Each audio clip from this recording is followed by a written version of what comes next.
बहुत समय पहले की बात है, जहां आज सिर्फ बर्फ और चुप्पी है। कभी वहां एक रंग बिरंगा राज्य बसता था, हिमनगर। ये कोई साधारण राज्य नहीं था। पहाड़ों की ऊंचाइयों पर बसा, बर्फ की चादरों से ढका, लेकिन दिलों से गर्म और अपनापन भरा। हिमनगर पर राज करती थी दो बहनें, एक रानी और एक राजकुमारी। ईशाना बड़ी बहन, बेहद शांत, सौम्य पर अकेली। आराध्या छोटी बहन, चुलबुली, नटखट और सबसे प्यारी। लेकिन ईशाना के पास एक राज था, एक ऐसा राज जो उसे दूसरों से अलग करता था। ईशाना को बचपन से ही कुछ अलग महसूस होता था। उसके हाथों से निकलती थी सफेद चमक। हर बार जब वो डरती, गुस्सा होती या बहुत ज्यादा खुश होती, कुछ ना कुछ बर्फ में बदल जाता। आराध्या, मुझसे दूर रहो। मैं अलग हूं। मुझसे कुछ हो जाएगा। तो क्या हुआ? तुम मेरी दीदी हो ना? हम साथ खेलेंगे। एक दिन खेलते खेलते ईशाना की मस्ती अचानक काबू से बाहर हो गई। और फिर एक चीख। आराध्या के सीने पर बर्फ की पतली परत जम गई थी। वो बेहोश हो गई। महल में शोर मच गया। आराध्या तो बच गई, लेकिन ईशाना का दिल डर और गिल्ट से भर गया। उसने खुद को महल के एकांत हिस्से में बंद कर लिया। न किसी से बात, न किसी से खेल, सिर्फ अकेलापन और खुद से दूरी।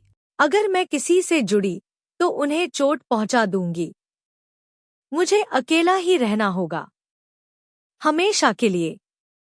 और इसी तरह जिस रानी के पास था जादू, वो सबसे ज्यादा खुद से डरने लगी। वर्षों बीत गए, आराध्या बड़ी हो गई, पर उसकी दीदी अब भी उसी एकांत में रहती थी।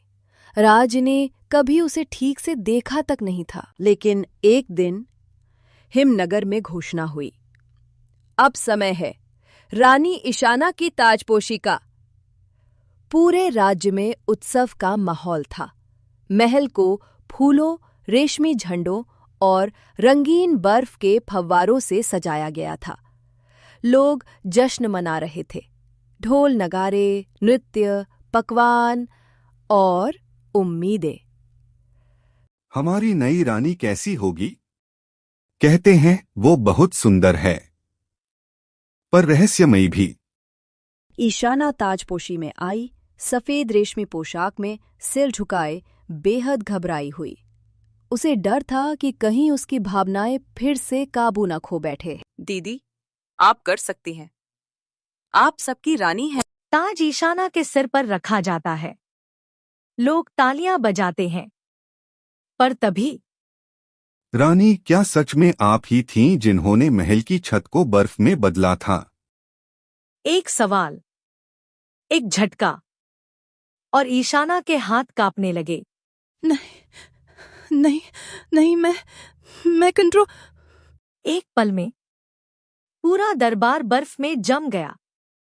दरवाजे, फर्श, दीवारें सब सफेद हो गए।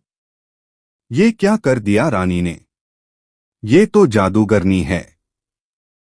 बचाओ, भागो। ईशाना ये सब देखकर टूट गई। डर, शर्म और घृणा से भरकर वो वहां से भाग गई। वो दौड़ती रही, दौड़ती रही, बर्फीली पहाड़ियों को पार करती हुई। वो पहुंच गई हिमालय की सबसे ऊंची चोटी पर। वहीं अपने जादू से उसने बना लिया एक महल, पूरा बर्फ का बना हुआ। दीवारें चमकती थी, छतें क्रिस्टल जैसी थी, और दरवाजा कभी न खुलने वाला।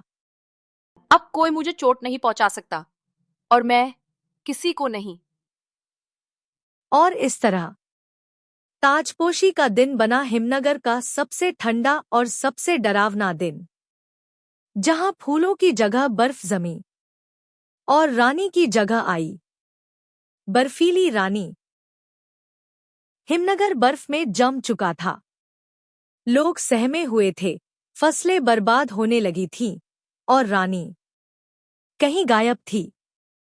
लेकिन एक इंसान था जो अब भी हार मानने को तैयार नहीं था। राजकुमारी आराध्या। जब लोगों ने ईशाना को जादूगरनी खतरनाक कहा, तो आराध्या का दिल टूट गया। दरबार में गूंजती आवाज राज्य के मंत्रियों की। अब हमें नई रानी चाहिए।